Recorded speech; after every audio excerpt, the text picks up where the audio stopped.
Hey guys, Raz here, and today we're talking about bad rats. So there's this cat, right? See, because the rats are bad, and they want to... Something very bad has just happened.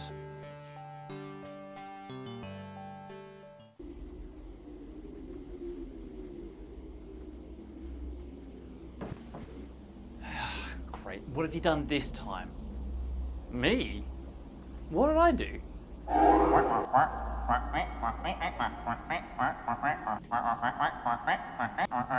Ugh, what is that thing?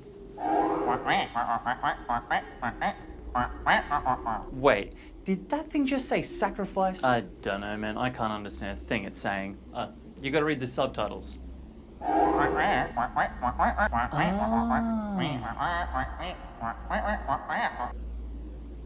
Huh? Shadow of the Comet is an adventure game developed by Infogrames that released in 1994.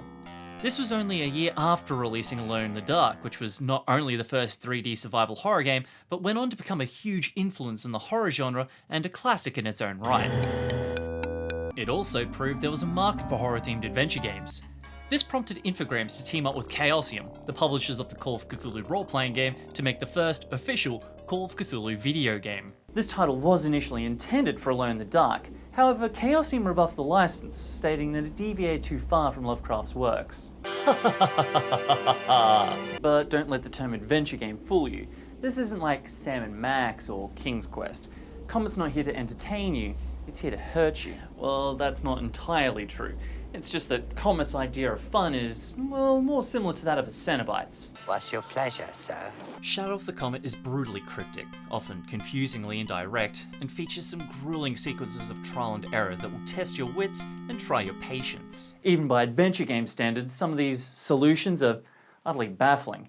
And it makes me wonder if the Germans didn't invent the word schadenfreude specifically to describe this dev team. The opening sequence is set in 1834, where we witness a disheveled stranger stumble onto the beach. This is no confused sunbather, but rather the renowned British scientist Lord Boleskine. Unfortunately, he has endured an incredible trauma that has left his mind broken, and he is quickly confined to an asylum. We're then teased some fleeting glimpses of the eponymous comet as it traverses the skies above the seaport town of Ilsmouth, hinting at the horror still to come. Well, I guess Cthulhu woke up. Pretty short game, but the graphics were okay and the water looked nice. 7 out of 10.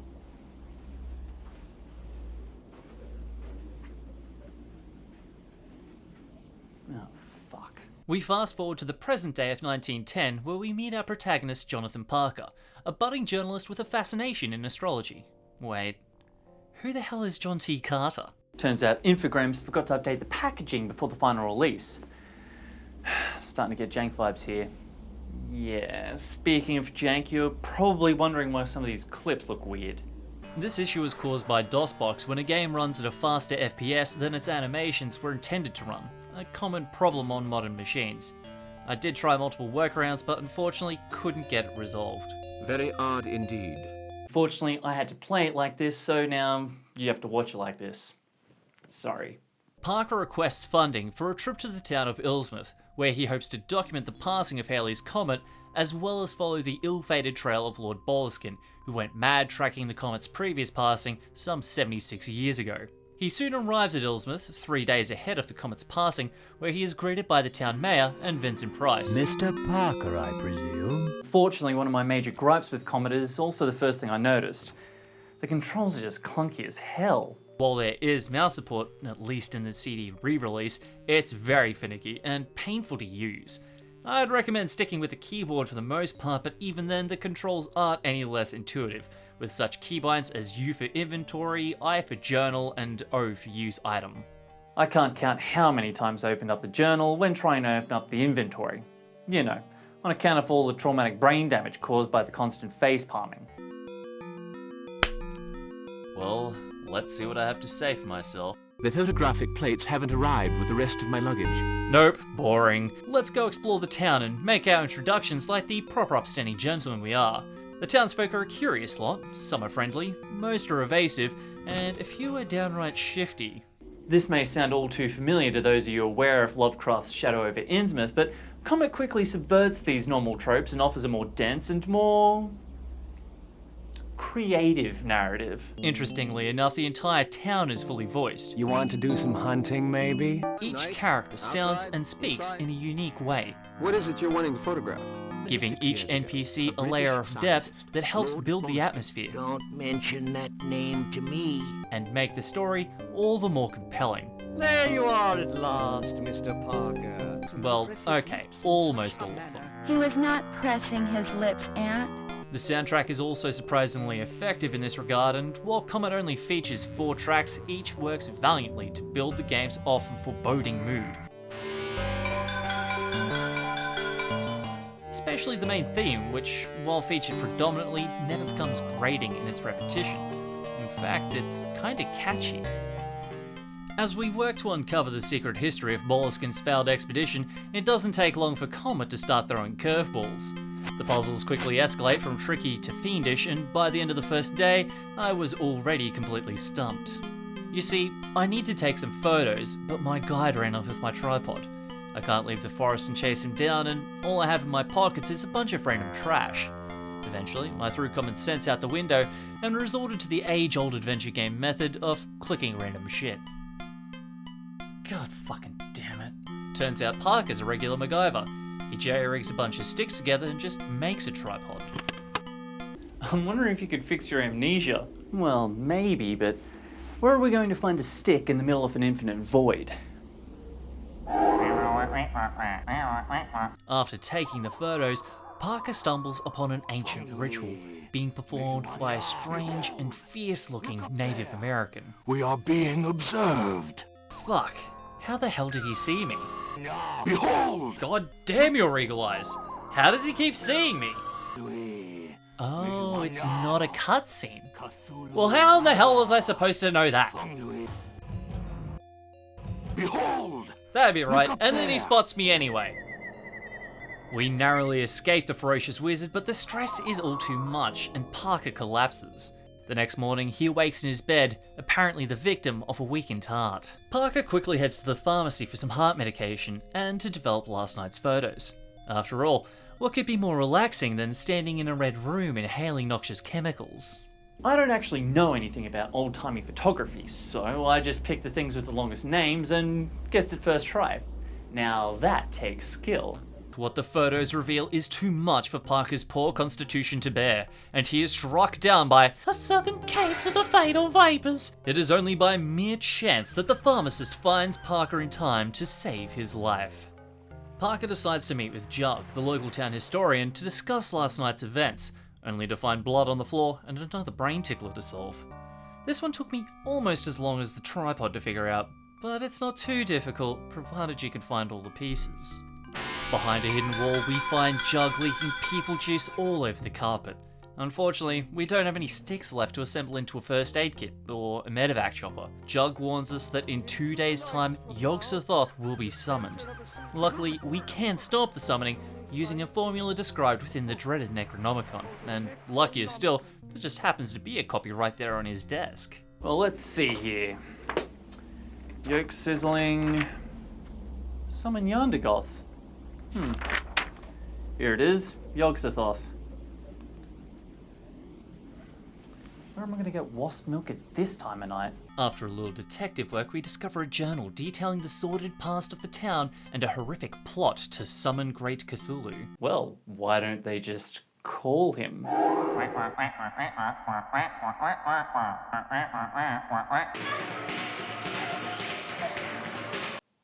Why do you even have that room? Parker follows the lead to the lighthouse, and while we don't actually find any clues there, we do MacGyver a pair of wings together so we can fly to the gypsy camp. What? I did warn you things would get a little creative. Well, the gypsies seem none too fazed by our entrance. I guess flying people is just a part of their pagan belief system or something.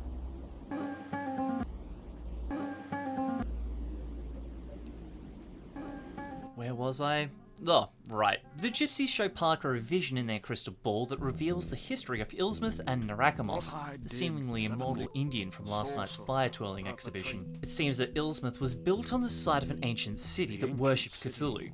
Looks like he's having a mad rave down there, so no wonder Mr. Firesticks wants to let him out. Finally, we're told to descend into an ancient crypt belonging to the town's old cult leader Jonas to seek our answers. The crypt is the point Comet takes the gloves off. Below, we find a winding, looping labyrinth filled with bats, spiders, hidden switches, and spike traps. It can get pretty annoying. The looping screens make it difficult to get your bearings, and the clunky controls often make spider avoidance feel like a dance of death. But it does convey an enigmatic mood that complements the charnel's splunking and makes for, if not an entertaining set piece, then at least an interesting one. Filled with holes and riddled with spider bites, Parker finally confronts Jonas and steals his ancient, powerful artifacts while he's busy monologuing. He cries out for Cthulhu's aid and is rewarded by being turned into a slug monster? Why would anyone worship a god that thinks being turned into a slug is a good idea? I'll take Wham for 200 points. What's Wham? Ugh. Parker is pursued through the crypts by the enraged Slugmon, escaping by the skin of his teeth with a little help from an unlikely ally, and leaving the slimy fiend to vent his frustration through the power of interpretive dance. We now have 4 ancient stones and 4 evil cultists to vanquish, but there's a catch. You have to match the right statue to the right cultist and recite the correct passage, with failure resulting in agonizing doom. This puzzle makes Comet's lack of an inspect option a painfully obvious oversight. Apparently I can't use the look option on something I'm actually holding. So I ended up having to guess which artifact matched which cultist and which words to use. Until I had a gutful and looked it up online. Don't tell them that! Not that, Parker, please! The first 3 cultists are straightforward and their deaths are pretty cool, but figuring out how to reach the final one is arduous to say the least. I don't want to spoil too much, but it does involve catching a stray cat and subverting a tiny net. Finding an altar in a dilapidated attic, Parker attempts to perform the final banishing ritual, but is discovered and almost executed. However, just as the deadly blade comes down upon him, he throws the old fakey reversal. You'll pay for this.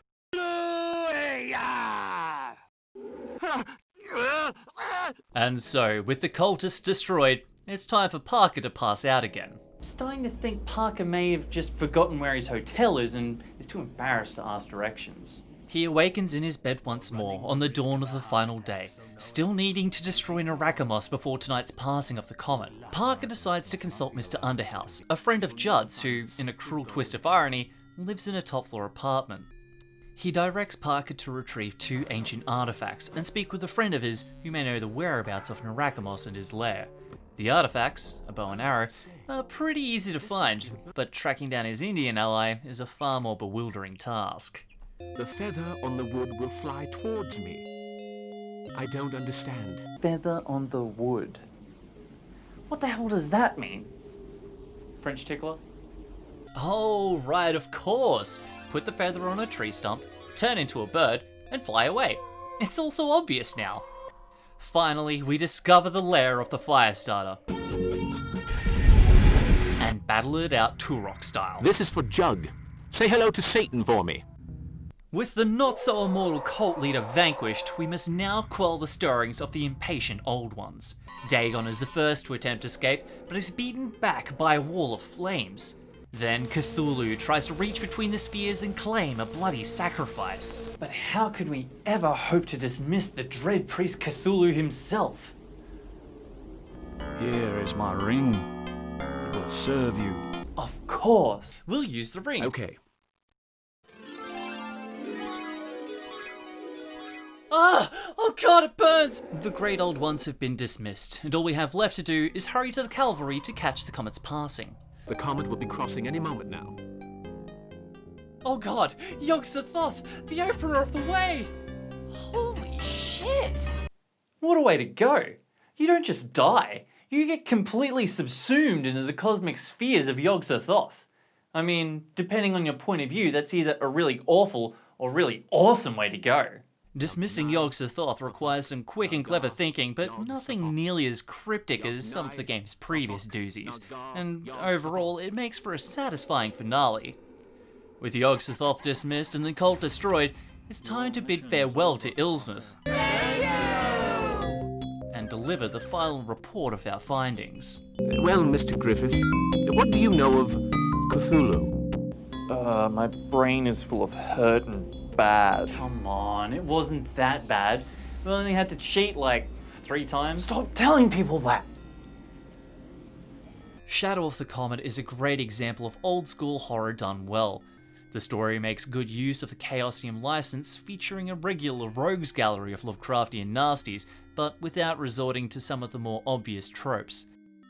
The artwork is well detailed, and the purveying themes of isolation, paranoia, and dread help enrich the atmosphere, while also distracting from the game's age.